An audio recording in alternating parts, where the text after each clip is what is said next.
bad travel experiences. He is the founder and CEO of TripAdvisor. But first, our top story this half hour. It is one that has dominated the headlines lately. Infidelity in the military. The story making news, of course, is the resignation of former four-star General David Petraeus as head of the CIA after the FBI learned of his affair with the woman who wrote his biography. But that disclosure and all that followed only hints at a much wider scandal in the armed forces. The resignation of General David Petraeus has turned into a kind of reality show, complete with Florida housewives, a tawdry affair, and flirtatious emails. But it has also turned a spotlight on one of America's most respected institutions, the military. Infidelity was really high on the radar screen over the last years, and I saw it as a major problem, and I use the word epidemic. Dr. Cregg Chandler is a retired Air Force chaplain who has done extensive research on military ethics over his career. Infidelity came up as a major concern for 70% of the counselors that I interviewed. On Thursday, Secretary Leon Panetta ordered a review of ethics training for all military officers. We all demand at the OD is that those who seek to protect this country operate by the highest ethical standards. But this year alone, there have been several top commanders investigated or fired for sexual improprieties or bad judgment. Among them, Brigadier General Jeffrey Sinclair, a former deputy commander in Afghanistan, who's facing a military grand jury on charges of adultery and sexual misconduct. But Chandler says we often neglect those that are hurt the most.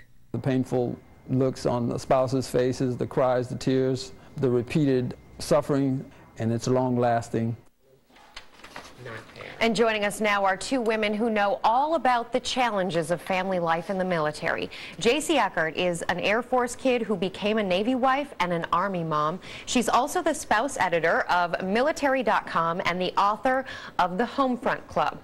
Siobhan Fallon is an Army wife, a family readiness group leader, and author of You Know When the Men Are Gone. And welcome to both of you. Good morning. Thanks for being with us. Nice to be here. J.C., is this the Army's dirty little secret?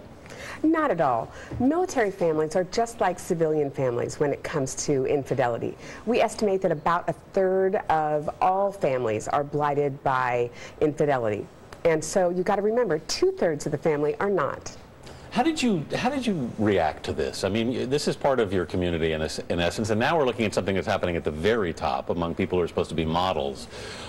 What was the response in the military community to this, and do you think the general should have resigned? It was overwhelmingly a response of sadness. This is a couple that is so well known for their dedication to the military family, right. And so it was really very shocking and so sad for everyone. Siobhan, how about you? Yeah, I think everyone overwhelmingly supports General Petraeus and his military career, and we're pretty upset.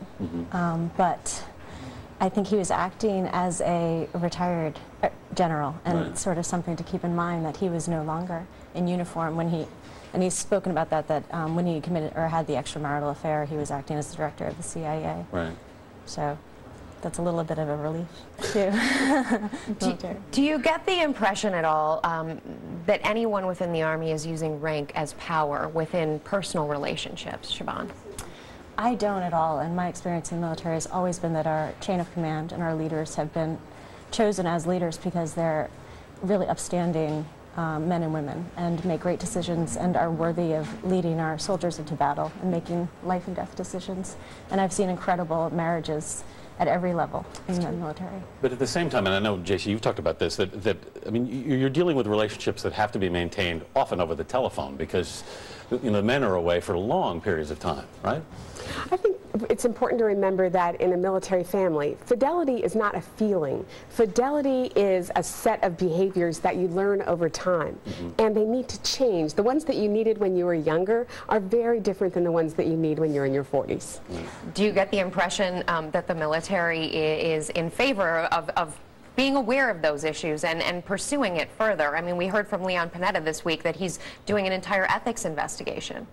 I think that the military understands that you have to be, the people who are closest to you, you have to be faithful to. And that starts with that #1 person you've got at home. J.C. Eckert, Siobhan Fallon, thank you so much.